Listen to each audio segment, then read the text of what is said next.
وَكُلُوا وَاشْرَبُوا، اب سحری کا حکم آ گیا، وَكُلُوا وَاشْرَبُوا حَتَّى يَتَبَيَّنَ لَكُمُ الْخَيْطُ الْأَبْيَضُ مِنَ الْخَيْطِ الْأَسْوَدِ مِنَ الْفَجْرِ، اور کھاتے رہو اور پیتے رہو یہاں تک کہ تمہارے لیے فجر کے وقت کے اعتبار سے سفید ڈوری سیاہ ڈوری سے بالکل علیحدہ ہو جائے۔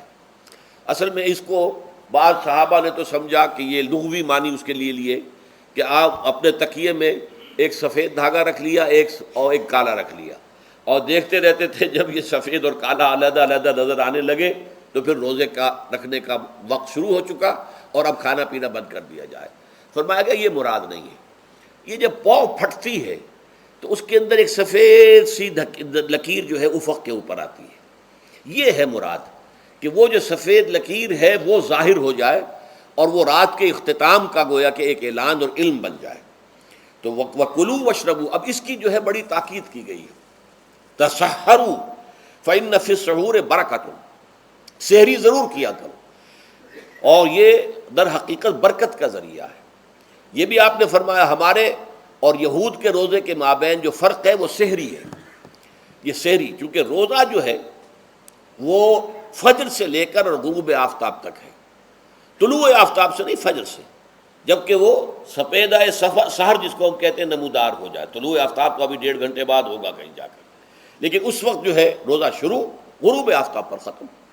اس حوالے سے اس سے پہلے کھانا پینا، اور اس میں بھی فرمایا گیا کہ بعض لوگ بہت زیادہ احتیاط کرتے ہیں، وہ صحیح نہیں ہے، اس لیے کہ فجر کے لیے اذان جب دیتے تھے تو اس میں بعض حضرات ذرا جلدی کرتے تھے۔ حضور نے فرمایا کہ نہیں، دیکھو یہ ذرا جلدی کر دیتے ہیں، اگر تم میں سے کسی کے ہاتھ میں پیالہ ہے، ابھی وہ کچھ کھا رہا ہے، اذان ہو گئی ہے، تو وہ اپنا پیالہ پورا کر لے۔ اس میں بھی تشدد کی ضرورت نہیں، جیسے کہ اس سے پہلے ہم پڑھ چکے یسروا ولا تعسروا یرید اللہ بکم اليسر ولا یرید بکم العسر، اللہ تمہارے ساتھ آسانی چاہتا ہے، سختی نہیں چاہتا۔ تو اسی طرح فرمایا وَكُلُوا وَاشْرَبُوا حَتَّى يَتَبَيَّنَ لَكُمُ الْخَيْطُ الْأَبْيَضُ مِنَ الْخَيْطِ الْأَسْوَدِ مِنَ الْفَجْرِ ثُمَّ أَتِمُّوا الصِّيَامَ إِلَى اللَّيْلِ، پھر اب روزے کو پورا کرو رات تک۔ إِلَى اللَّيْلِ میں پھر بڑی بحثیں ہوئی ہیں۔ اس لفظ کی مناسبت سے اہل تشیع اس کے قائل ہیں کہ جب کہ خوب اندھیرا ہو جائے، لیکن اہل سنت کا اجماع ہے کہ غروب آفتاب اس سے مراد ہے، اس لیے کہ آغاز رات کا غروب آفتاب کے ساتھ ہے۔ اور اس میں بھی احادیث کے اندر آیا ہے کہ تعجیل کرنی چاہیے۔ بعض لوگ وہی جو میں نے عرض کیا کہ تقویٰ کے تحت جو ہے، جیسے کہ سفر میں بھی روزے رکھتے ہیں، یا 104 بخار کے درجے میں بھی وہ روزہ قضا کرنے کو تیار نہیں ہوتے، ایسے ہی وہ تاخیر کرتے ہیں اپنے تقوی کے حساب سے، کہیں ایسا نہ ہو، کوئی غلطی نہ ہو جائے، کہیں یہ نہ ہو جائے، کہیں وہ نہ ہو جائے، تو پھر اس کے اندر وہ افطار میں، تو آپ نے فرمایا کہ قوم جو ہے اسی وقت صحیح رہے گی جبکہ وہ افطار میں عجلت سے کام لے، یعنی سحری کے اندر بہت زیادہ جلدی کرنے کی ضرورت نہیں، اگر اذان ہو رہی ہے اس کے دوران بھی اگر کچھ کھا پی رہے ہو تو کھا پی لو، مکمل کر لو۔ اسی طریقے سے افطار کے اندر جو ہے وہ تاخیر کرنے کی ضرورت نہیں، سورج کے غروب کے ساتھ افطار کر لو۔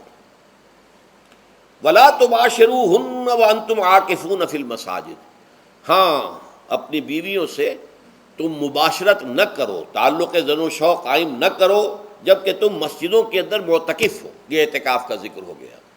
رمضان کے آخری عشرے میں یہ اعتکاف جو مسنون ہے کہ 21ویں شب سے شروع ہو جائے گا، یعنی 20واں روزہ ختم ہوا اس کے ساتھ یہ اعتکاف شروع ہو گیا، اور پھر اعتکاف مسنون جو ہے وہ جب تک کہ چاند نظر نہ آ جائے شوال کا، عید کا، تو اس وقت تک یہ اعتکاف جاری رہے گا۔ یہ ہے مسنون اعتکاف۔ اس کی کیا حکمت ہے وہ میں بعد میں عرض کروں گا۔ تو یہ حکمت جو ہے اس کے حوالے سے گفتگو بعد میں ہو جائے گی، لیکن یہاں یہ بتا دیا گیا کہ یہ جو رمضان کی 20 راتوں میں اجازت دی گئی ہے اپنی بیویوں کے ساتھ ہم بستری کی، وہ اس معتکف کے لیے نہیں ہے جو مسجد میں معتکف ہے۔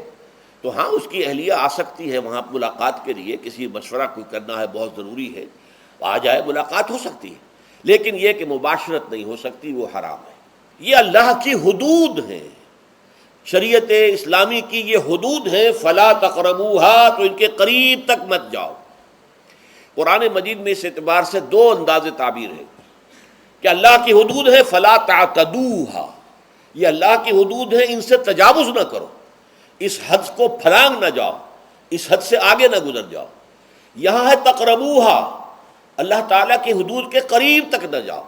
اس کی وجہ ایک حدیث میں بیان کر دی گئی ہے کہ جیسے ہر بادشاہ کی ایک چراگاہ ہوتی ہے، وہ صرف شاہی جو بھی ہیں جانور ہیں ان کے یا گھوڑے ہیں یا کوئی اور ہیں ان کے چرنے کے لیے ہے. وہاں پہ کوئی رعایت کا کوئی آدمی اپنی بھیڑ بکریاں وغیرہ نہیں لے جا سکتا.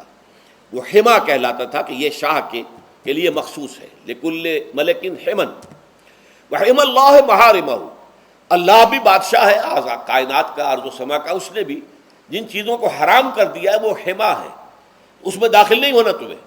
تو فرمایا کہ جو چرواہا اپنی بھیڑوں کو بالکل اس کی آخری حد تک لے جائے گا تو اندیشہ ہے کہ کوئی بھیڑ کوئی بکری چھلانگ لگائے اور اس چراگاہ میں داخل ہو جائے. اس لیے کیپ ایٹ اے ڈسٹینس، ایک فاصلے پر رہو. احتیاط کا تقاضا یہ ہے کہ اس آخری حد کے قریب نہ جاؤ. فلا تقربوہا، اس کے قریب نہ جاؤ. ان حدود کی تو سختی کے ساتھ پابندی کرنی ہے. ان کے لیے یہ ہے کہ ان کو نہ صرف یہ کہ ان سے تجاوز نہیں کرنا بلکہ ان سے ذرا کچھ فاصلے ہی پر اپنے آپ کو رکھنا ہے. کذالک یبین اللہ آیاتہ للناس، اسی طریقے سے اللہ تعالیٰ واضح کرتا ہے اپنی آیات کو لوگوں کے لیے. وَلَعَلَّهُمْ يَتَّقُونَ، اور تاکہ وہ پھر تقویٰ کریں، بچیں. جب احکام معلوم ہو گئے اب بچنا آسان ہے. جب احکام معلوم نہیں تو اندیشہ ہے کہ کہیں کسی حرام کے اندر جو ہے وہ ملوث ہو جائے. جیسے کہ ایک حدیث میں آتا ہے کہ الحلال بین والحرام بین وبینہما مشتبہات.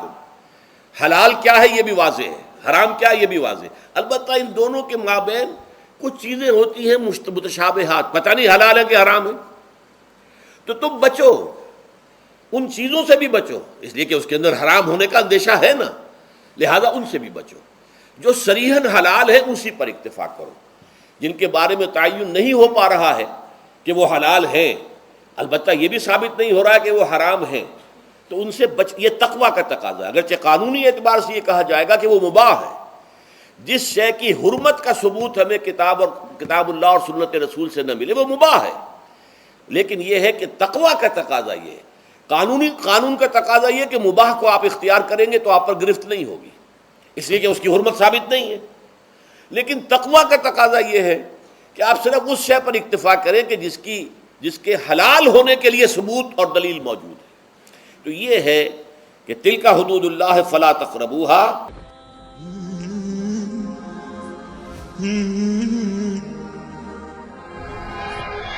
رمضان حياتي شمع على مماتي، يا ربي دعاتي تقبلها عطول.